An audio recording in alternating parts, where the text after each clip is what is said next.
O meu convidado essa semana do Conversas com o Meio é o professor de Ciência Política da Universidade Federal de Minas Gerais, Bruno Reis.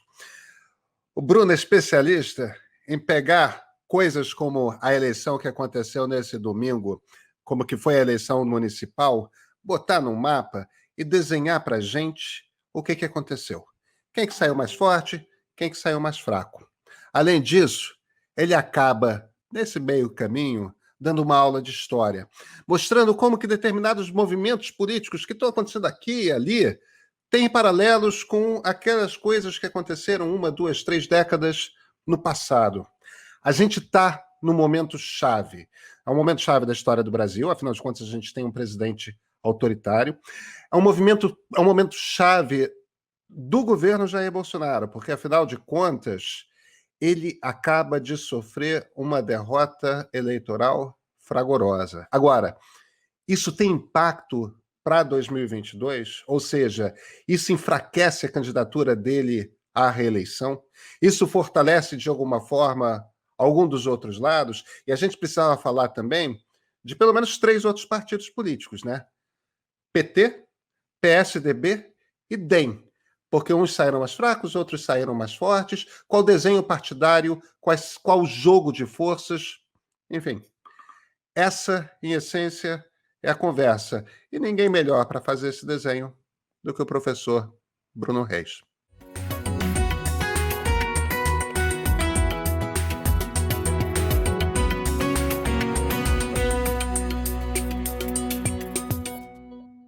Professor Bruno Reis, muito obrigado por ter aceitado a conversa. Eu queria começar pela pergunta, eu acho que é a pergunta natural. Ontem, 15 de novembro, dia tradicional de eleições e antigamente de posse de presidente da República, nós tivemos eleições municipais. O presidente Jair Bolsonaro saiu menor, saiu maior? Ele ganhou ou ele perdeu? Qual o balanço para ele dessa eleição municipal? Eu acho que ele perdeu. Assim, na melhor das hipóteses, ele perdeu uma oportunidade de ganhar. Perdeu chances de aturar como um outsider. Embora, apesar dos 30 anos na Câmara, ele era marginal no sistema político. De repente, a presidência cai na cabeça dele e ele chega de muito longe para a presidência, né, em 2018. Ele tem que montar inteiramente seu dispositivo de governo, seu aparato, depois de eleito.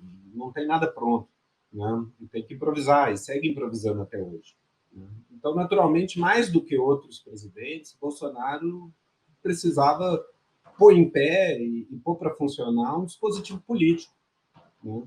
E claro que teria chance de fazer isso. Quer dizer, ele teve um mandato, ele tem filiado a um partido nanico, o PSL, que era basicamente inexistente até 2018. Ele se torna quase o maior partido da Câmara, poucas cadeiras a menos que o PT, os dois ali com 11% e 10%. Então, uma tarefa evidente era dar musculatura ao PSL, organizar isso.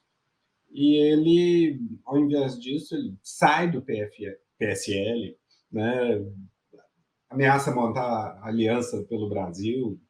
Isso não sai do papel, não sai do chão, é um fiasco, né? E nesse momento, o que você tem? Assim, o pessoal mais ostensivamente alinhado com o bolsonarismo, né, e que tenha recebido o endosso do Bolsonaro, está fora da parada na maioria das eleições importantes, né? Entra no segundo turno em algumas, de memória eu consigo puxar a Vitória, onde provavelmente é favorito, mas não muito mais do que isso.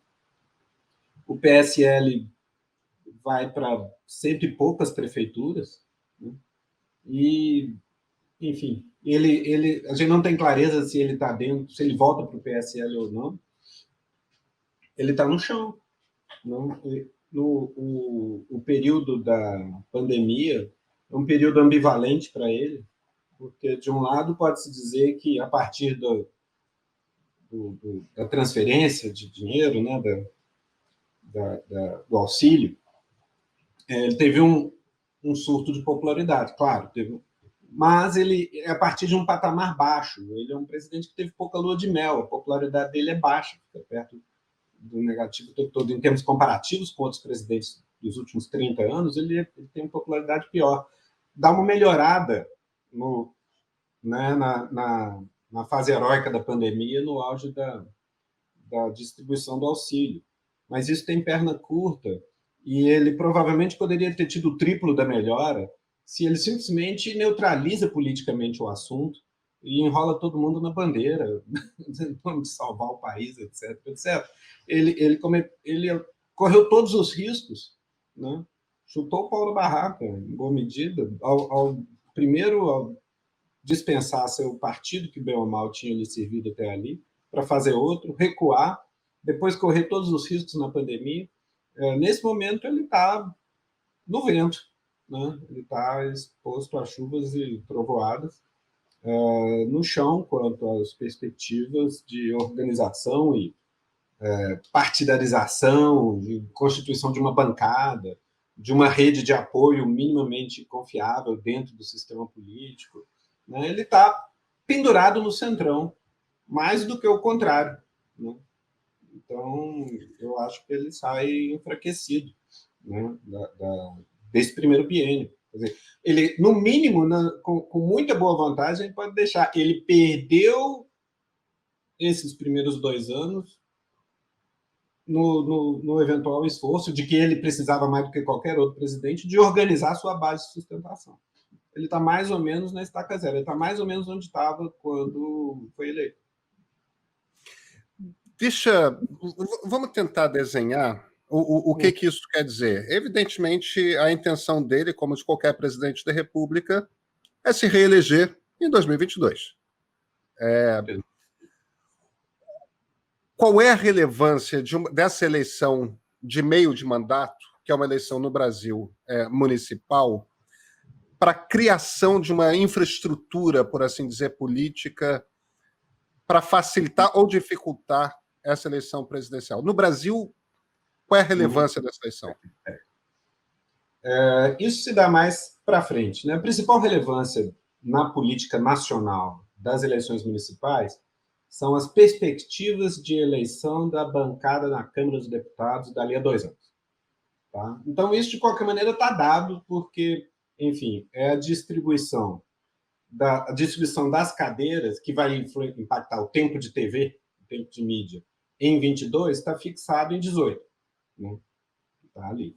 Agora, o que vai acontecer, portanto, depende, em boa medida, o seu alcance e a sua entrada e a sua capacidade de multiplicação de voto embaixo e tal, da sua conexão com uma rede de prefeitos no interior mediada por deputados federais. Né? Que negócio, prefeituras entregam votos para deputados que precisam de votos para reeleger-se. Bancadas federais entregam emendas, entregam recursos para os prefeitos poderem governar. Né? Fora as idas e vindas que você tem, eventualmente, também, né? Entre deputados que viram prefeitos viram deputados, etc. Em alguma medida, isso também acontece. Mas esse é o principal elo da engrenagem de transferência de poder e recursos na política brasileira. E essa é a eleição para a prefeitura hoje que influencia a Câmara dos Deputados daqui a 2 anos, não o contrário. Tá? O chão do sistema é a eleição de prefeitos, em boa medida. Então, pode ser importante você ter isso, porque, em boa medida, se você tem a adesão ocasional, isso pode ser mais ou menos volátil. Né? Pode ter muita gente com você agora que em 22 reavalia e fala, não sei, acho que tem outro canoa melhor. Né?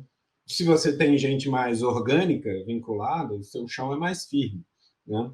O que aconteceu, nem sempre isso funciona, se dá certo. O Alckmin que o diga. Né? Alckmin, em 18, ele teve o centrão, trouxe, ganhou o tempo de TV. É engraçado essa coisa, inclusive vem a discussão do tempo de TV, é interessante em si mesmo. Tem muita gente que fala que o tempo de TV é altamente correlacionado com o voto. Então, o tempo de TV causa voto, mas parou de funcionar em 18. Eu leio isso de outro jeito. Eu acho que nunca foi... A questão da relação de tempo de TV com voto nunca foi que o tempo de TV produzia voto em proporções né, análogas ao tempo de TV distribuído. O que acontece é que o tempo de TV é sintoma de poder político. Entendeu? Na medida que a proporção de tempo de TV que você vai ter é exatamente a mesma da proporção da Câmara dos Deputados que te apoia. Né? Esse que é o ponto. E se você tem 40% da Câmara dos Deputados te apoiando, você vai ter algo perto de 40% dos votos, normalmente. A grande exceção é 18%, e a gente tem que ver por quê. Né? Assim, é claro, tem várias coisas. É claro que o sistema estava mais propenso, estava desestabilizado, tinha uma desafeição profunda da população em relação ao sistema político, depois de 5 anos de noticiário negativo, martelado, fala só corrupção, corrupção, corrupção, corrupção, corrupção, o pessoal olha em volta, e teve a facada. Porque, assim, eu não me surpreendo, quer dizer, eu mesmo passei o ano todo falando, olha, o momento mais difícil para o Bolsonaro, em 18, começa em agosto, quando vem a campanha, e aí você vai ter todo esse dispositivo de deputados federais e prefeitos transmitindo o voto. Né? Na hora que isso vai para o chão, ele sofre um atentado. Aí isso trava.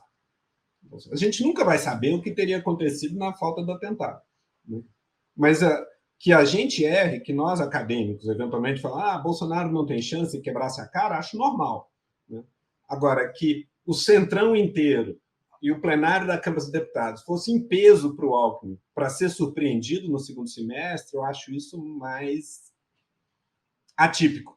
Entendeu? Porque esses caras são profissionais, 24 horas por dia, 7 dias na semana, estão em contato com os prefeitos, que, por sua vez, estão em contato lá embaixo, e esse pessoal foi com força para o Alckmin. Né? Então, pode ter tido um erro de avaliação deles, claro, mas pode ter tido também uma mudança qualitativa importante no cenário por um evento imprevisível, que foi o atentado, exatamente na hora de botar essa máquina para funcionar. Né? E aí neutralizou e paralisou o jogo um pouco. Então, o que acontece? Bolsonaro 22 é muito diferente de Bolsonaro 18. Bolsonaro 22 é um establishment. Bolsonaro 22 é um cara no poder, respondendo por 4 anos de governo. Né? E aí, então, eu acho, posso queimar a língua a segunda vez, ou a terceira, ou a 18ª. Mas acho, de novo, Bolsonaro, se ele sobrevive até 22, o que, num caso tão atípico quanto dele, até isso é incerto, mas se ele sobrevive até 22, eu acho que ele é a aposta mais certa de estar no segundo turno. Se ele sobrevive até lá, ele é o presidente e ele disputa a eleição, eu acho que o segundo turno tende a ser ele contra mais alguém. Mas uma vez o segundo turno, eu acho que ele tem que melhorar. Ele tem um para-casa para fazer, se quiser ser o favorito no segundo turno, quase como contra qualquer pessoa. Essa discussão a respeito da eleição de 2018, se ela é a primeira de um novo padrão, ou se ela é um ponto fora da curva e aí é um problema estatístico, é apenas isso, é uma discussão interessante, mas deixa eu... A gente não sabe ainda. Bem, viremos a saber, né? Mas Donald Trump perdeu. Donald Trump perdeu. Eu acho que algumas coisas se tornaram possíveis no mundo pós-WhatsApp, pós-Facebook, que eram impossíveis antes. Mas nem por isso você simplesmente zera tudo, agora é um novo testamento e nada que valia antes vale agora. Vai ver isso também. Mas existe uma outra maneira da gente olhar para a eleição municipal, que é como termômetro dos humores da população. Tá. E me parece que a população continuou na direita. Ainda não fez o retorno do pêndulo para a esquerda. Se o normal de uma democracia é um movimento pendular, fica um tempo na direita, depois volta para a esquerda, depois volta para a direita e por assim vai, pode ter havido uma rejeição do bolsonarismo, mas continua na direita. Eu estou lendo errado? Eu acho que alguma coisa desse tipo tem. Quer dizer, eu acho que continua pesado para você fazer militância política pela esquerda. Enfim, você está morro acima. Eu brinco um pouco falando assim, a esquerda sempre joga morro acima, a esquerda sempre joga na casa do adversário. né? Você não tem, ou não é esquerda. Se estiver muito confortável no sistema, porque a esquerda, por definição, tem que ter inimigos poderosos, né? Então, o vento vai soprar contra o tempo todo. Haverá momentos, claro, ganhou a eleição, está tudo dominado, as coisas ficam mais fáceis, mas, de um modo geral, o viés do jogo é mais contra ela. E isso é estrutural em qualquer lugar do mundo, eu diria, né? É muito mais fácil para um partido republicano cometer erros em política econômica e sobreviver com isso do que o Partido Democrata, né? Ou, no caso da Inglaterra, o Partido Conservador se vira melhor, tem mais tolerância quanto a erros na economia do que um partido trabalhista, né? Isso é como é, né? Ponto, né? Agora, então, nesse momento, sim, né? Depois de passar o período todo, né? De 2013 em diante, na defensiva, com o governo do PT descendo, teve uma deterioração econômica no período da Dilma, 14, 15, a crise já se instala. Depois também Temer e Bolsonaro ainda não conseguiram ressuscitar o paciente, mas a situação já tinha deteriorado lá, né? Eu brinco muito também, isso, a esquerda não pode se dar o luxo de ter crise econômica, né? E achar que vai sobreviver, né? Então, está na defensiva e continua. PT, inclusive, ficou bem abaixo do que qualquer pessoa estava prognosticando antes da eleição, né? Agora, eu acho que não é só isso, não é só direita e esquerda, eu acho que tem mudanças fundamentais de paisagem, de temperatura política de 18 para agora, que tendem a permanecer em 22, de assunto. Quer dizer, 2018, assim como em boa medida 2016, talvez até 14, foram eleições sobre corrupção, sobre sanear o sistema, sobre limpar a casa. E uma retórica que o Trump gostava de ter também, vamos drenar o pântano, etc. Não foi o caso agora. Eu acho que agora, em 20 não foi, e em 22 dificilmente vai ser. Essa foi uma eleição sobre governança, sobre, enfim, no limite, saúde e economia, né? Isso vai ser o próximo biênio, né? Essa já foi, quer dizer, eu estava insistindo com as pessoas que essa eleição era sobre pandemia, né? Ponto. E aí o pessoal fala, não, mas nem todo mundo liga para a pandemia, tem muita gente que apoia o Bolsonaro, que é importante. Eu não estou querendo dizer que todo mundo concorda com a minha leitura sobre pandemia, sobre como deveria voltar ou não, mas é que a maneira como as pessoas viveram, experimentaram e se posicionaram pessoalmente no dia a dia, na interação com os vizinhos e com os amigos e com os parentes sobre a pandemia, condiciona profundamente o alinhamento eleitoral nesse momento. Ponto, né? Essa eleição é sobre isso, estejamos nós conscientes ou não. Entendeu? Assim, ela é fortemente atravessada pela resposta que o prefeito A ou B deu à pandemia e que o governo deu ou não à pandemia. Ela é inteiramente atravessada por isso. Seja para um lado, seja para o outro, qualquer seja a inclinação. Todo mundo, nesse momento, articula um pouco sua posição política mencionando a pandemia e vice-versa, né? Ainda que de maneira caótica, intuitiva, impressionista, que não seja consistente com o que os especialistas e acadêmicos julgam que deveria ser a leitura correta. Mas ela refrata tudo. E eu acho que tende a continuar assim. A pauta, nesse momento, é o que vai acontecer na saúde, seja porque vai ter quarentena ou porque não vai ter, seja porque eu apoio as medidas restritivas, seja porque eu rejeito elas, e o que vai acontecer na economia, né? Então, eu acho que isso condicionou já o voto nesse momento. As pessoas estavam com uma pegada mais pragmática, e isso é uma mudança drástica entre... Quer dizer, num certo sentido, você pode dizer que, assim, tanto Bolsonaro, Joyce Hasselman, sei lá quem mais, né, são direita, quanto Rodrigo Maia, ACM Neto, etc., são direita, num certo sentido. Mas o tom é diferente. Eu acho que quem ganhou ontem foram os Rodrigos Maias, os ACM Neto, os Kassab, etc. Foi certo establishment político, foi o Centrão. O Centrão tinha virado esteio do Bolsonaro nos últimos meses e ganhou uma respaldada eleitoral forte ontem, né? Então, nesse momento, você tem... A questão não é se o Centrão é centro ou é direita, não é disso que se trata. Mas você tem ali o establishment político, políticos profissionais, e ganharam uma forte respaldada ontem. Mesmo os caras como o Calil ou o Dória, que apareceram em 16 como empresários, outsiders, etc., nesse momento compareceram em nome do sistema político normalizado, né? Fazendo o que a OMS julga que devia fazer, entendeu? Vocalizando esse tipo de coisa. E ganharam. Estão ganhando. Tem que ver o que vai acontecer com o Bruno Covas, né? Mas aqui em Belo Horizonte, por exemplo, o Calil deitou e rolou, correu sozinho, sem oposição, né? Então, mais do que a proporção de votos que teve, de 60 e poucos, o Bruno Reis, meu xará, lá em Salvador, teve mais do que ele, no fim das contas, mas o espantoso em Belo Horizonte é a dizimação dos rivais. O segundo colocado tem menos de 10%. Todo mundo tem 9, 7, 6, 5. O PT ficou com 2%. O PSDB com 1%. Então, você tem... sobrou nada no terreno do Calil aqui. Isso tem a ver com segurança. Segurança é o mais fundamental, o cara que tomou conta da cidade na pandemia.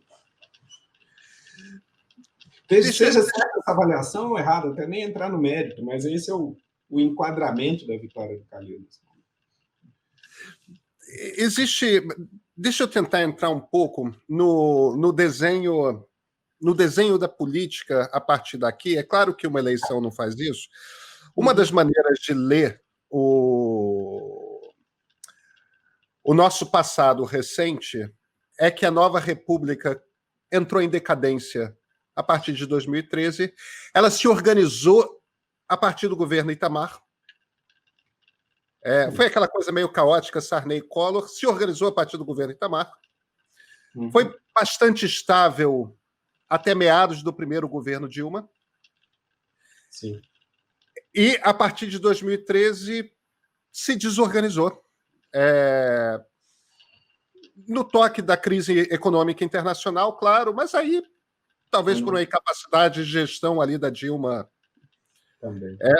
Houve certamente a coisa da mobilização de rua, que foi difícil de interpretar para todo mundo mesmo, certamente foi para o governo. E a partir dali foi ladeira abaixo, né, Bruno? Foi desandando, foi a deriva. Né? Isso. A eleição de 2014 foi uma eleição violentíssima em todos os sentidos. Eu sempre digo que foi a eleição que nós não soubemos viver. 14 a gente jogou mal. Todo mundo, ninguém... O PT foi muito agressivo, o PSDB foi muito agressivo, tivemos a morte de um candidato importante. Foi uma eleição ruim. Aí tivemos um impeachment, que é um impeachment complexo, é um impeachment que parte da população, dentro da esquerda, é interpretado como um golpe de Estado.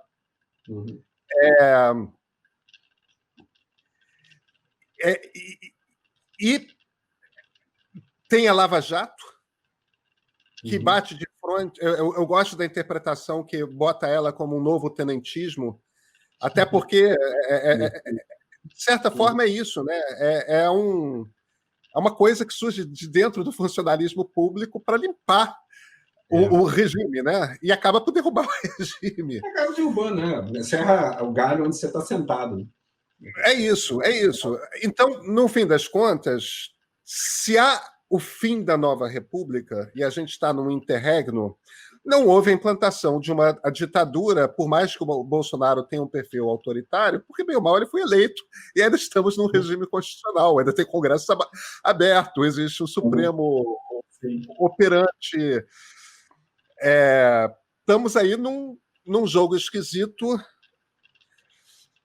Se a Nova República foi tocada por um sistema em que PT e PSDB fazia um pouco um jogo de PTB e UDN na República de 46, né? com PMDB e PSDB. Exatamente. Fazendo essa coisa do esteio oligárquico, né? E fisiológico da política. Me parece que está havendo o início de um redesenho disso. O DEM, por exemplo, está perdendo características de centrão, não está? Ou você acha que eu estou otimista na minha leitura? Eu acho que sempre tem. Se você tem um imperativo de realismo de ganhar a eleição, então alguma característica de centrão você precisa cultivar. Por mais bonitinho, às vezes, que seja o partido com origem lá na esquerda, né, na hora que ele sai de 10% e passa a ter 40% dos votos, ele vai ter que diluir, vai ter que se centralizar em alguma medida. Mas, a bem da justiça, desde os anos 90, vocalizado principalmente pelo Luiz Eduardo Magalhães, mas também pelo César Maia, o DEM é um partido que busca articular um discurso pró-mercados, né, dito neoliberal, etc. Então, isso sempre já está parte da paisagem em alguma medida. Né? Então, eu acho que isso tende a continuar. Isso não significa aquela mega mudança qualitativa, que agora o DEM vai ser outro, né? Mas apenas que ele é um partido que articula. Procura articular um discurso que, afinal de contas, tem viabilidade no mundo todo, né? Um discurso mais pró-business, pró-mercado, né? Anti-estados, né? Enfim, e para isso tem freguesia, né? Costuma ter bom financiamento de campanha também, né? Mas você tem também que ganhar a eleição no interior da Bahia, com mais do que isso, né? Então é sempre mais ambivalente. E aí Paga precisa de em algum o fisiologismo. DNA original dos partidos. Sim, manda, Pedro. E aí precisa de algum fisiologismo para entrar, para ganhar no interior da Bahia. Política no mundo todo. Não vai ser só para ser justo, né? Com os nossos concidadãos que vivem no interior da Bahia, fisiologismo está nas capitais também, óbvio, tá nos Estados Unidos com muita força, né? Etc. O jogo é bruto, o jogo é pesado. A questão é que, eventualmente, para certas plateias de grandes metrópoles, você tem uma comunicação muito mediada em termos de alguma racionalização em plataforma e linhas meio ideológicas que o pessoal vomita por aí. Quando você vai para o chão em pequenas comunidades, todo mundo se conhece, né? Você está falando de coisas bem mais concretas. Daí que a gente, nas capitais, olha para trás e fala, fisiologia. Né? Mas o jogo de interesses, o jogo resolvido em torno do atendimento de interesses ou necessidades variadas, é em toda parte. Vem depois o programa como uma racionalização daquilo. Né? Eventualmente, a gente consegue juntar um monte de interesses, uma colisão larga de interesses, que se justifica numa doutrina, você já está racionalizando depois. Acho isso importante, do modo geral. A gente olha para partidos como se partidos fossem clubes ideológicos que, eventualmente, fazem concessões para tentar ganhar a eleição. Não é isso. Partidos são frentes de acordo de interesses muito difusos que eles têm que sair para ganhar uma eleição com 40%, 50%, 60% dos votos. Você tem que agregar interesses. E a questão é se ele é capaz de articular isso num discurso que faça sentido para muita gente. É isso. Qualquer país que tem história eleitoral longa, a plataforma dos partidos vai evoluindo de maneira adaptativa, meio caótica. Pensa republicanos e democratas. Eles já giraram entre quem é conservador e quem é progressista umas 2, 3 vezes nos últimos 150 anos. Ao sabor de conveniências eleitorais. Porque é isso, eles estão pressionados, são organizações especializadas em disputar a eleição, pressionados a ganhar a próxima para entregar, né, políticas que interessam a quem vota neles ou quem financia eles. Né? E, para fazer isso, eles vão procurando oportunidades. Né? Uma organização que negligencia a oportunidade de ganhar uma eleição vai se enfraquecer e vai sair do jogo. Então, isso está sempre lá. Quanto à nova república, do modo geral, só para voltar na tomada geral do... Eu evito me precipitar a esse tipo de veredito, né? Acabou, não acabou. Eu acho que quem vai estar em posição de responder essa pergunta são os historiadores do futuro. Lá em 2018 deu ruim. Né? A gente está ali, né, dentro do oceano, tentando enxergar. Eu acho que estamos lá, tá? Em 88 está em vigor. Tem muita gente tentando revogar muita coisa que estava lá, mas, claro, isso já tinha desde 1990. Né? O Collor foi eleito um ano depois, né, de 88, então isso é do jogo. Né? A questão Bolsonaro é uma exclamação no meio, porque Bolsonaro é destrutivo para qualquer status constitucional. É um lobo solitário, predador. Né? Então, o que Bolsonaro confirma todos os nossos piores temores, só que ele parece bastante ineficaz. seja para fazer o governo que quer, seja para fazer o estrago que a gente poderia temer, né? Eu acho bastante inepto, então, né? Então, ele não parece preencher todas as chances que teria de produzir o estrago que o sistema estava quase pedindo ele para produzir, né? Mas ele está desperdiçando poder, eu acho que está relativamente enfraquecido a dele, né? Tem um motivo para eu te fazer essa pergunta especificamente sobre o DEM. Eu vou querer ainda conversar sobre Sim, sim, sim. PSDB e PT também. Mas tem Tá, uma perdão. pergunta, tem um motivo específico. Qual é a minha preocupação aqui? Quando a gente vai para a República de 46, Tá. quando a divisão e o equilíbrio se dava entre PTB e UDN, na UDN você tinha um partido liberal, liberal no sentido Sim, liberal mais político. claramente hoje. Liberalismo político. Isso, é a turma da Bossa Nova da UDN, né? Assim Uhum. como você tinha uma turma que era de direita. Você tinha um braço conservador também. Uhum. O PSDB, que nasce social-democrata e, junto com outros partidos sociais-democratas, nos anos 90, migra ali, se liberaliza, se torna um partido liberal com a terceira via, né? Como aconteceu com o Partido Democrata nos Estados Unidos, como aconteceu com o Partido Trabalhista no Reino Unido, né? Esse é um caminho que muitos fizeram. O PSDB é um partido liberal, mas é um partido social liberal. Não é um partido conservador, não é um partido de direita. O PT até gostaria de ter colocado o PSDB na direita, mas aquele PSDB não era um partido de direita. Ele poderia até representar a direita do espectro político brasileiro se você compara com o PT, mas é só por posicionamento geográfico, não é ideológico. E eu tenho um pouco a impressão. Agora, evidentemente, como qualquer outra sociedade, existe um naco da sociedade brasileira que é conservadora. Existe um naco da sociedade brasileira que é reacionária.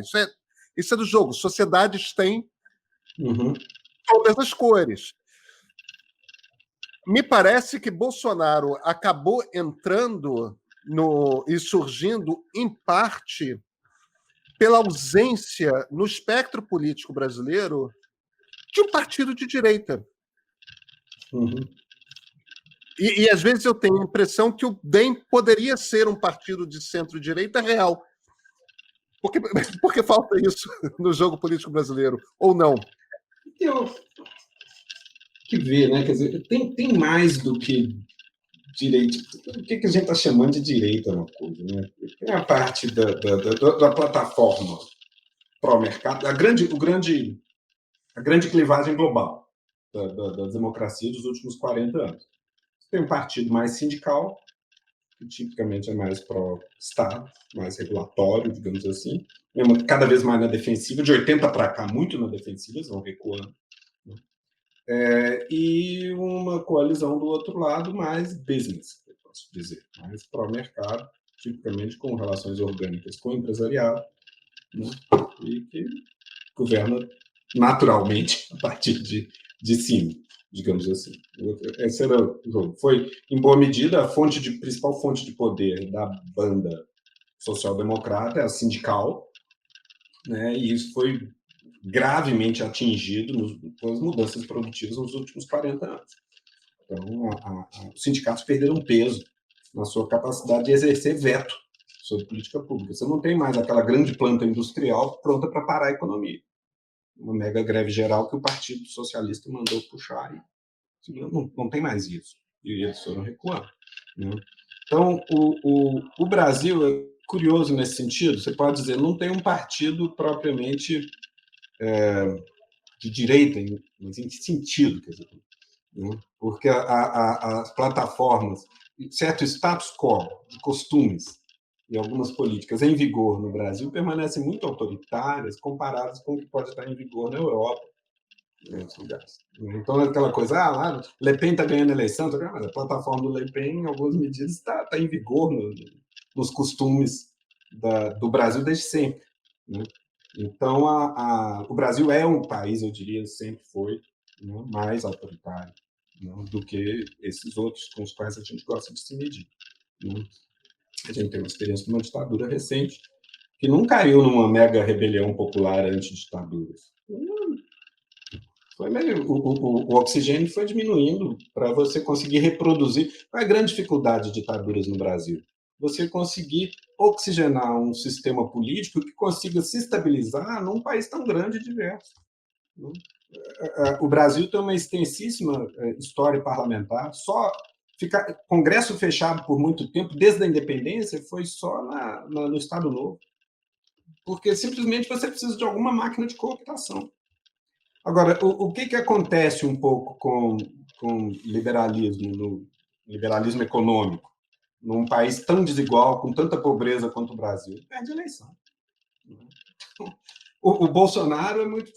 Quando você tem, de repente, uma mega crise em que o sistema político está profundamente desacreditado, desmoralizado pelo noticiário, desqualificado como profundamente corrupto, etc., etc., caricaturado, eu diria, como um dos mais corruptos do mundo, quando está longe de ser isso, né?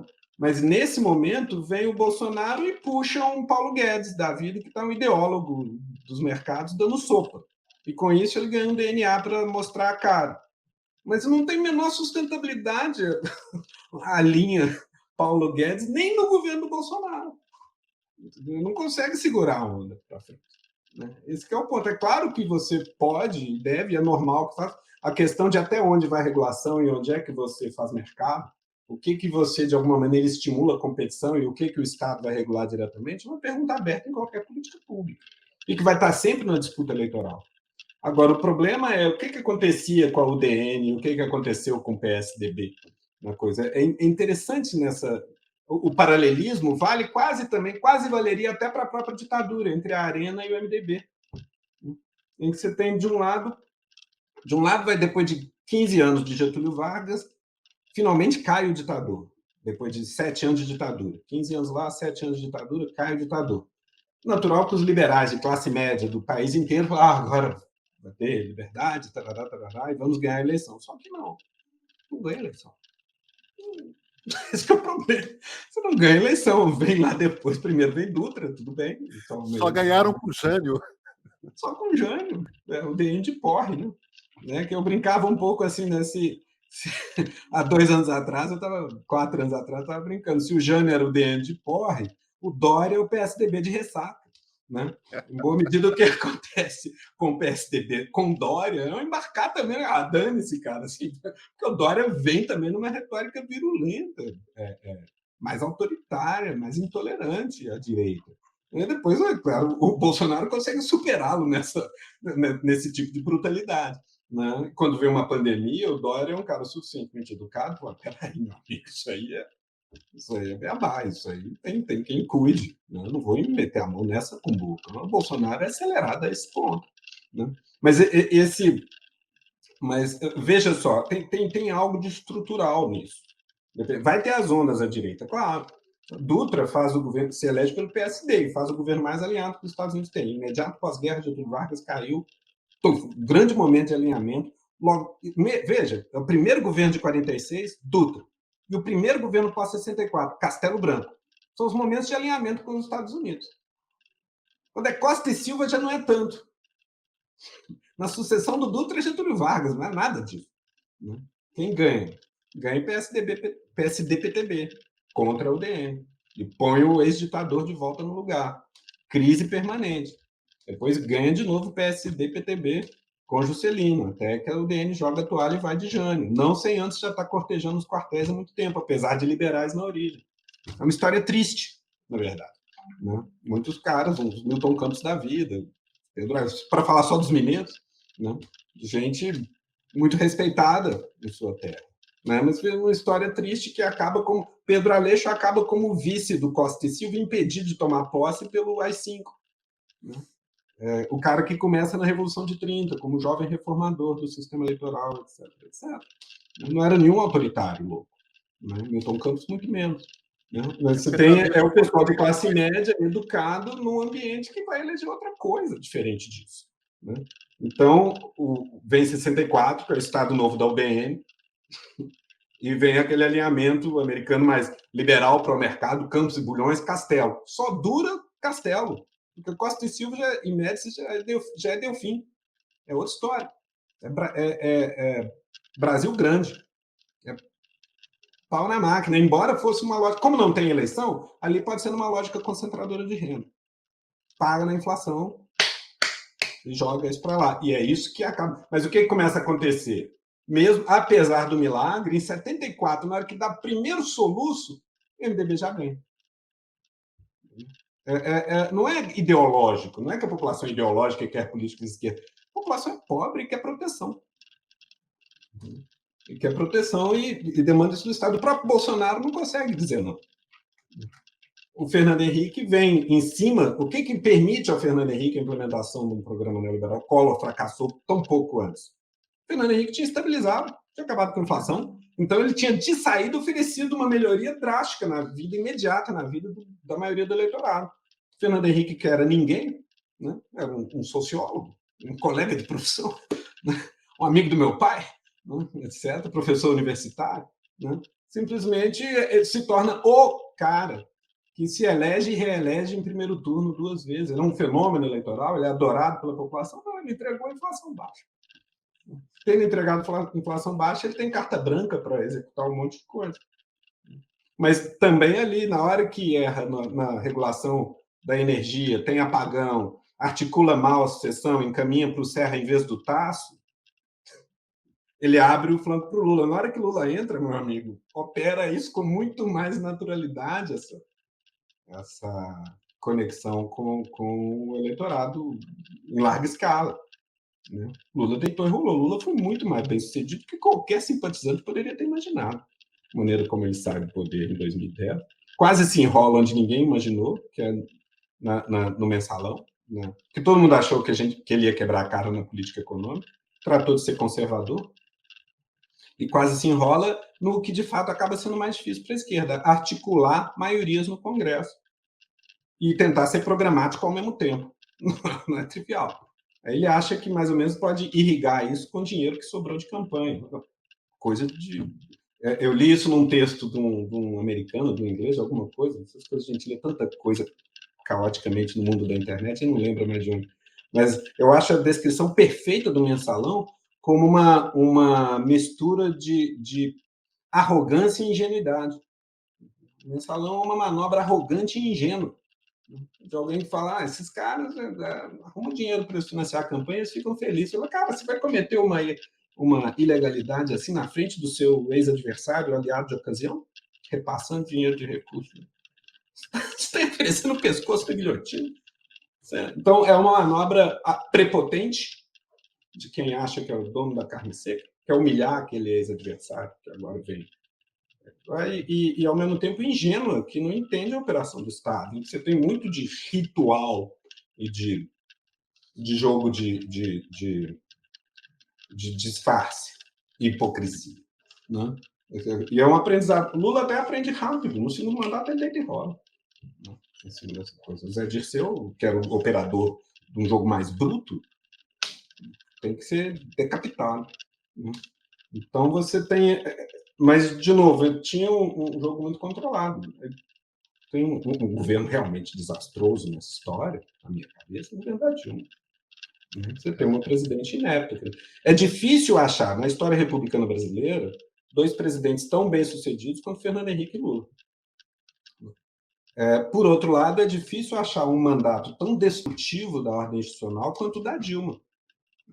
Uma coisa que... Independente, nem se trata a ironia é essa, como ela é uma pessoa de valor, tem fibra, como o Renan Calheiros disse, seu melhor momento é o impeachment, porque ela não verga, né? Ela tomba em pé, ela vai para a luta com uma desenvoltura danada. Mas, assim, para ver um governo que pega tão céu de brigadeiro e entrega uma confusão feita que aconteceu, eu só consigo ver paralelo no Jânio Quadros.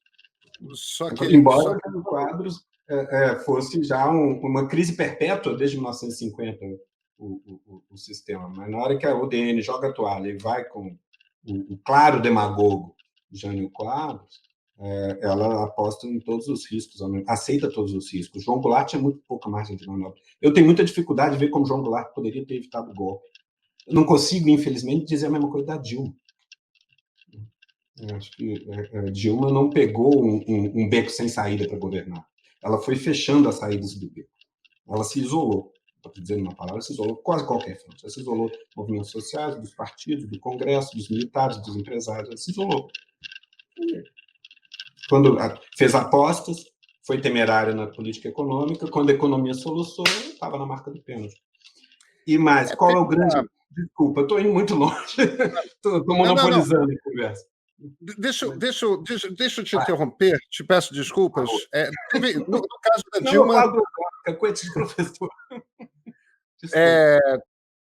Tem, me parece, ali um problema que é arrogância, né? É arrogância. Ela achava que ela tinha pleno domínio de um jogo que ela não dominava nem na economia, nem na política.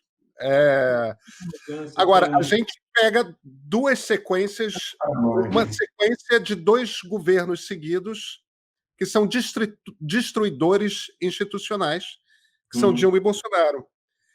Eu quero te fazer uma última pergunta, que é, você comentou do João Dória. O João Dória representa uma guinada direita do PSDB. Sim. Você descreveu como uma guinada autoritária. Pode ser também isso. À medida que a gente vai para os extremos, a gente vai rumo ao autoritário. Eu vou fazer assim. Eu queria, voltando para... eu também não quero tratar direita como sinônimo de autoritário, não é isso que eu quero dizer, não. Eu sei que não era isso que você queria dizer, não. Eu queria, só como última pergunta, tentar fazer uma análise de como que PT e PSDB saem dessa eleição municipal. Como é que você os lê? Lá, quando o Bolsonaro ganhou, em 2018, eu estava dizendo, muitos amigos petistas desesperados, muita gente cirista recriminando o PT por um desastre. Não? Eu falando, olha, 18, o PT estava em missão de sobrevivência. E deu certo. Em 2016, ele tinha tomado uma chanfrada firme, perdido além do impeachment, tinha perdido 2/3 das suas prefeituras, o que já sinalizava redução da bancada na Câmara dos Deputados dali a 2 anos. E a pauta do noticiário em torno do PT de 16 a 18 foi prisão de Lula. Então, enfim, estava enfrentando um desafio, digamos, existencial, de sobrevivência ou não.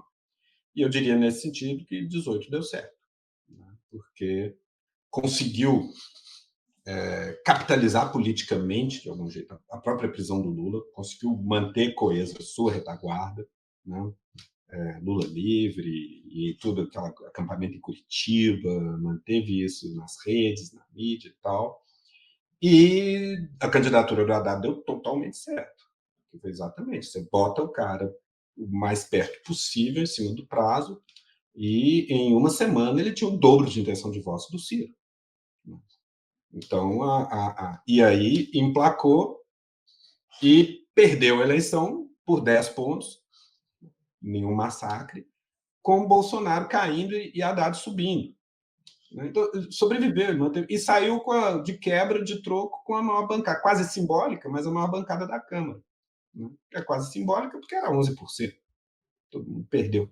Né? Mas os outros perderam, os ex-aliados, inclusive PSDB, PMDB, perderam mais que ele.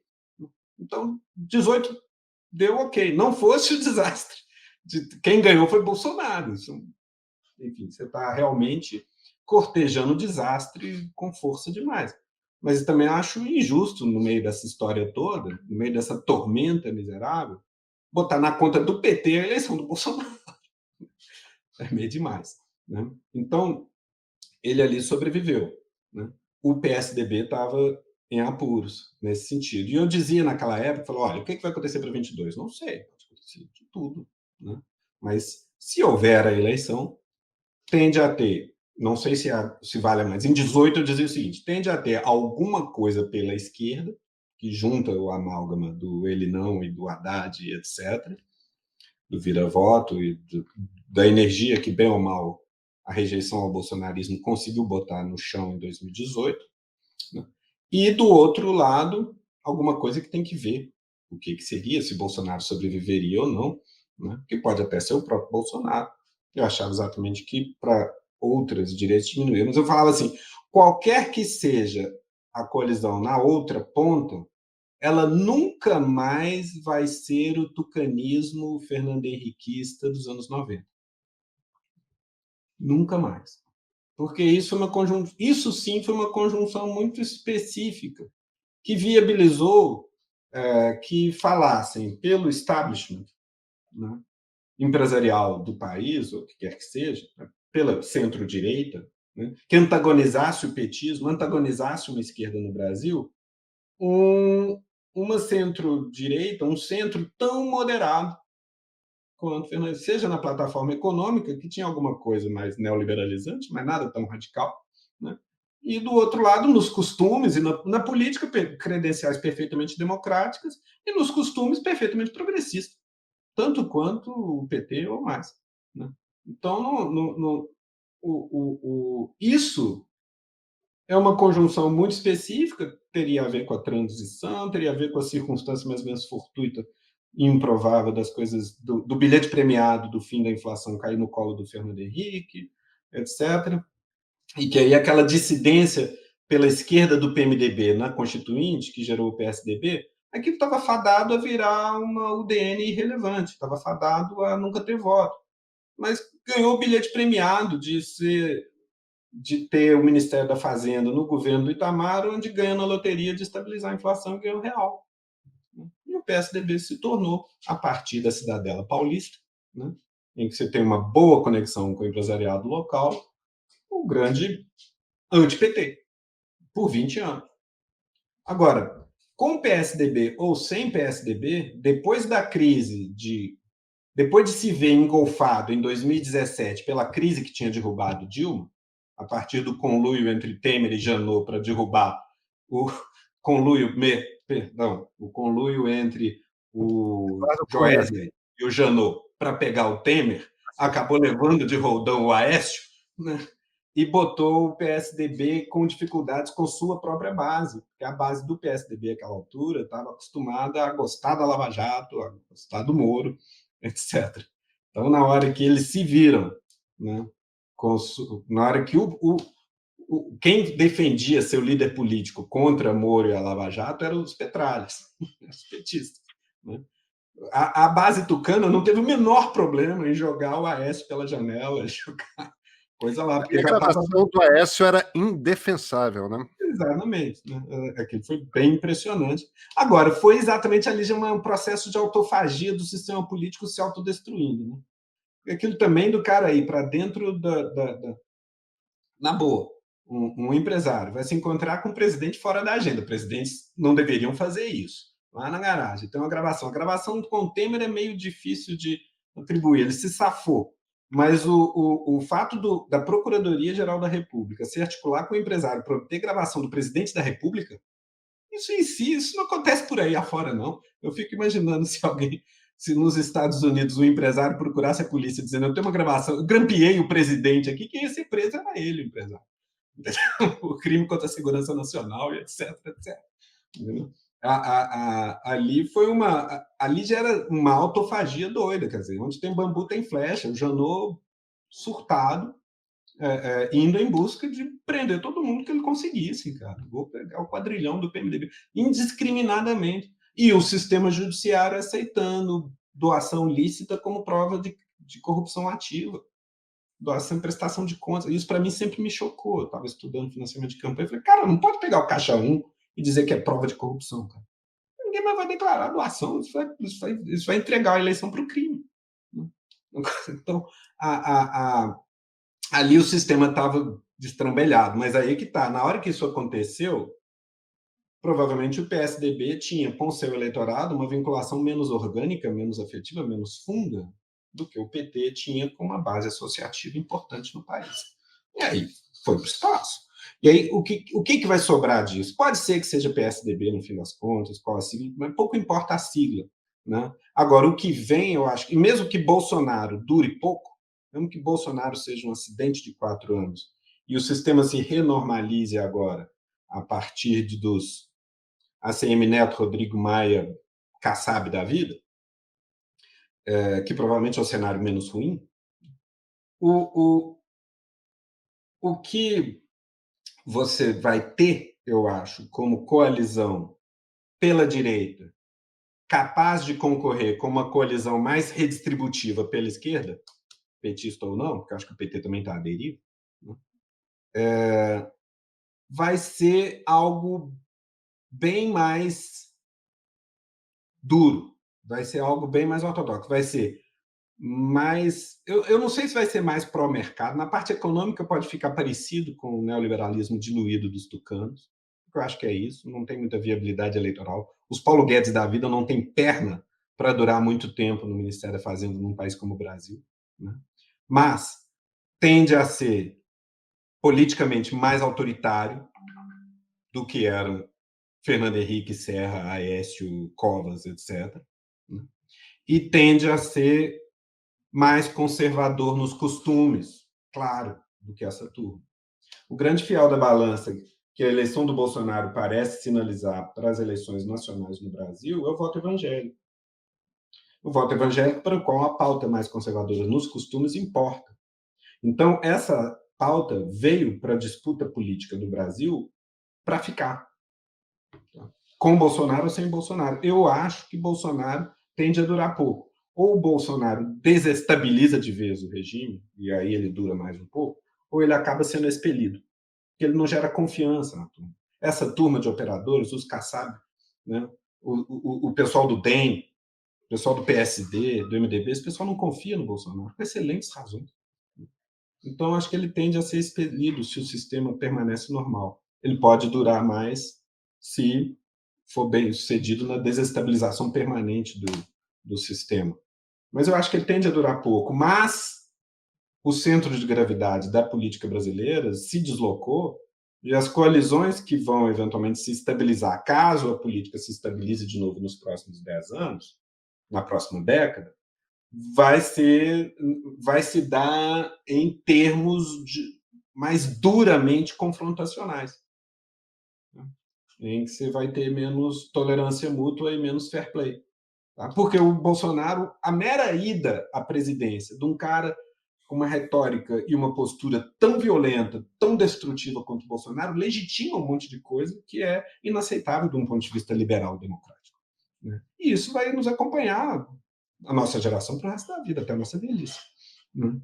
Essa legitimação de um discurso que é totalmente desqualificador da política como tal, né? Eu acho que isso está se exprimindo em vereadores bem votados país afora e tende a sobreviver, talvez não por muito tempo na órbita de um Bolsonaro, mas alguns setores vão cultuar mais a memória bolsonarista do que outros. Mas a coalizão de centro-direita que vai se estabilizar, caso, no momento em que a política brasileira se reestabilize, isso acaba acontecendo, né, vai ser mais dura, vai ser mais linha dura. Tá?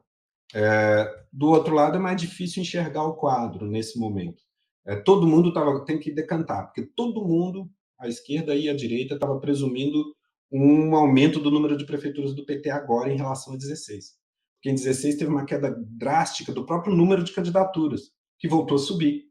Então o pessoal esperava que tivesse uma subida acompanhando, mas caiu mais, foi para 115 por aí. Está no segundo turno, em mais umas, sei lá, mas vai ser cento e tantos no máximo. Entendeu? Então caiu mais um pouco. Tem que ver o que acontece com Câmara dos Deputados em 22, quanto à posição do PT, porque pode virar um grande condomínio de pequenas siglas à esquerda. No entanto, eu não correria para falar, então o PT vai ser mais um partido junto com o PDT e PSB, porque o PT tem um quase monopólio da vida sindical no Brasil. E os sindicatos são muito menos importantes do que há 40 anos, mas também não são simplesmente jogar fora. E sindicatos e associativismo civil são o grande recurso de poder da esquerda mundo afora. Eles precisam desse chão, militância, né? Porque senão eles não têm chance nenhuma, né, contra o status quo mais centro-direita, né? Então, o PT continua tendo essa entrada, tem que ver por quanto tempo. O PSOL é um caso curioso. O PSOL era uma dissidência mal sucedida do PT por 10 anos e foi salvo por 2013, né? Se 2013 desestabiliza o PT, do outro lado, 2013, salva o PSOL. O PSOL era uma dissidência parlamentar, classe média, com entrada quase zero em qualquer movimento relevante. Né? Em 2013, uma parte grande da agitação mais organizada, que estava no chão em 2013, tendeu aí para o PSOL e deu essa cara identitária para o PSOL nesse momento. Né? Das Marielles, da Áurea Carolina aqui, né? Das minorias sexuais, dos negros, etc. E hoje isso é parte do amálgama importante, parte importante do amálgama esquerdista no Brasil. Né? Como isso vai evoluir, como vai conviver com uma pauta mais duramente econômica, sindical, a que o PT está mais habituado, é difícil dizer. Um problema para o petismo é que é isso, quer dizer, a pauta sindical, nos últimos 20 anos, ela vai deslocando para a classe média, né? O operariado fabril, né, mesmo industrial, vai ficando muito pequeno, né? Foi para a China, né? E no mundo todo. Então, sobra como base sindical organizada um sindicalismo classe média, funcionário público, bancário, professor. Todo respeito, mas isso tem outra entrada do ponto de vista eleitoral, isso é uma bolha com menor alcance eleitoral, né? E menos. Se o petismo vira uma coisa de esquerda classe média, está perdido. Né? O desafio era entrar na peãozada. Então, tinha uma base São Bernardo e a coisa universitária. Quando o Lula vai ao poder, ele faz a conexão lá embaixo. E isso dá uma força enorme ao PT, muito maior do que a gente conseguia antever. Bom, nesse momento isso está tudo flutuando. Né? Então é mais difícil de enxergar por onde vai. Acho que o PT está num momento difícil, porque aqui Belo Horizonte é uma ilustração importante, talvez, dos dilemas. Está todo mundo falando de Tato e Boulos e tal. Eu acho que aqui houve algo curioso, porque não há uma antagonização do Calil pelo petismo local como há do Dória e Bruno Covas no PT de São Paulo.